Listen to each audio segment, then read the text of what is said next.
بسم الله والصلاة والسلام على رسول الله. اللهم اغفر لوالدي وارحمهما واجعلهما في الفردوس الأعلى هما وسائر موتى المسلمين، آمين يا رب العالمين. سلام الله عليكم جميعا أعزائي المشاهدين، إن شاء الله تكونوا كامل بخير وبصحة وعافية. مساء الخير، مساء النور، مرحبا بكم في قناة أم يعقوب للطبخ والأعشاب. اليوم إن شاء الله حنحضر معكم وصفة جديدة اللي هي فوائد الميرامية أو السالمية أو القصعين أو المرمرية، كل بلد كيفاش يسمي الميرامية. المهم حنعطيكم فوائد الميرامية، أضرار الميرامية، وفي الأخير سأعطيكم وصفة إن شاء الله خاصة بالحمل وتقوية المبايض. وصفة رائعة، نتمنى تجربوا الوصفة ونروح المقادير وطريقة التحضير ونبدأ إن شاء الله في الفوائد. هذه هي الميرامية،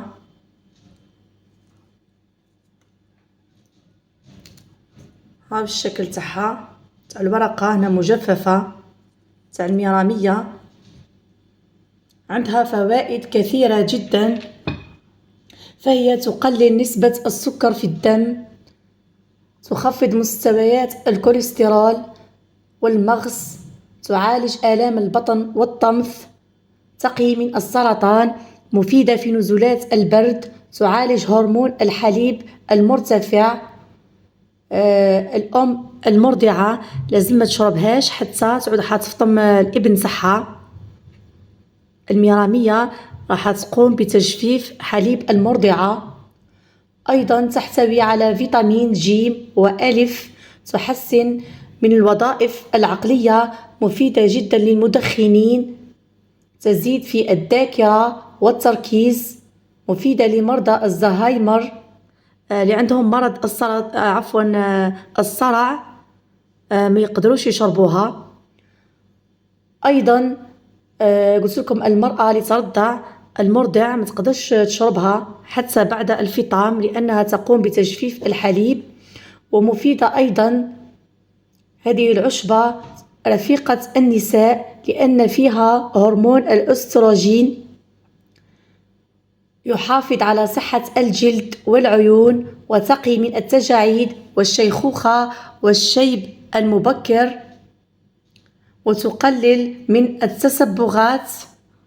تستخدم أوراقها لصنع غسول الفم لقتل البكتيريا. أيضا اللي عندهم يعانيون من رائحة القدمين يمكنهم استخدام الميرامية، يجيبوا هكذا كيما هكا قبضة حفنة كيما هذا ويحطوه في ماء دافئ ويحطوا القدمين تاعهم، يحطوا الماء، يحطوا هكا حفنة كيما هذا الميرامية ويطلق عليها السالمية أو القصعين، ويحطوها في باسينة ويكون الماء دافي ويغطسوا القدمين. إن شاء الله يروح لهم المشكل هذا ويعودوا ما يعانيوش من رائحة القدمين. ودوك نعطيكم طريقة استخدام الميرامية. هنايا البنات جبت ماء ساخن جدا كما راكم تشاهدوا، وحنحط ملعقة كبيرة من الميرامية أو السالمية أو القصعين، وفي مصر يطلق عليها بالمرمرية. ملعقة ممتلئة كبيرة، هنا نحركها جيدا، لازم تدخل في الماء كما راكم تشاهدوا، بدات تطلق هكذا، ونغطيها باش ما تخرجش الزيوت الطيارة كباقي الأعشاب. تقدروا البنات تخلطوها مع النعناع أو مع إكليل الجبل اللي يقولوا له خاوتنا المغاربة الروزماري، مع النعناع، مع تقدروا تحطوها مع الزعتر مع تيزانة، تخلطوها. هذه الطريقة تشربوها، تجربوها عند النوم قبل ما تناموا. لكن شفتوا روحكم شربتوها ونمتوا، من الأحسن تشربوها عند النوم.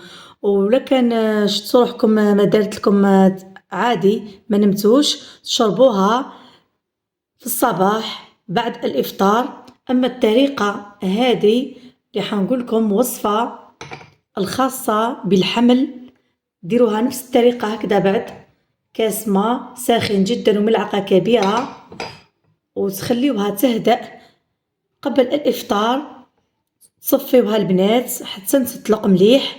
تقدروا أي مرة تحليوها بعسل النحل، تشربوها اليوم الأول لما تكونوا بالعذر الشرعي، من اليوم الأول حتى اليوم العاشر. لما تكونوا بالعذر الشرعي من أول يوم اليوم العاشر، 10 أيام، وانتم تشربوا فيها على الريق إن شاء الله. تقوي لكم المبايض، وهي وصفة سريعة للحمل. نتمنى تجربوا الوصفة وتكونوا استفدتوا. قلت لكم لما تشوفوها تلقط وتكون المشروب تاعكم دافي، تحليوها بعسل النحل، ويقدر يشربها هكاك، يشربها أي مرة. أما فيما يخص اللي يعانيوا مرض السكر، لكن عدتوا تشربوا الدواء ولا تضربوا الانسولين، ما تقدروش تشربوها. كما على بالكم قلت لكم راهي تهبط السكر. يشربوها اللي قاعدين يديروا في الرجيم تاع السكر، ما همش قاعدين يضربوا في الانسولين وماشي قاعدين يشربوا في الدواء. على بالكم كي تعودوا ديروا الانسولين وتشربوا الدواء قد دير معكم تفاعل، من الاحسن ما تشربوهاش. وايضا الاطفال تمنع عليهم من عمر 12 من الاسفل، 12 سنه وهبط ما يشربوهاش، و 12 سنه فما فوق يشربوها كأس رويشات فقط، ما يكثروش منها، مرة في الأسبوع. يشربوهاش ديما. كما قلت لكم مرض عفوا الصرع ما يجتنبوها، راح دير تفاعل مع الأدوية، خاصة إذا كانوا يشربوا أدوية الصرع. ربي يشفي كل المؤمنين والمؤمنات، ربي يشفي ابن يعقوب، وربي إن شاء الله ينصر شعب غزة وفلسطين ويرفع راية القدس. آمين آمين اللهم آمين. دمتم في رعاية الله وحفظه، والسلام عليكم ورحمة الله تعالى وبركاته. نتمنى إن شاء الله تبارطاجيو الوصفة لكي تعم الفائدة. وكما قلت لكم تقدروا تدخلوا لجوجل وتبحثوا على هذه العشبة على الفوائد والأضرار. أنا اجتهدت وقدمت لكم الفوائد والأضرار. نتمنى تكونوا استفدتوا. الدال على الخير كفاعله. والسلام عليكم ورحمة الله تعالى وبركاته.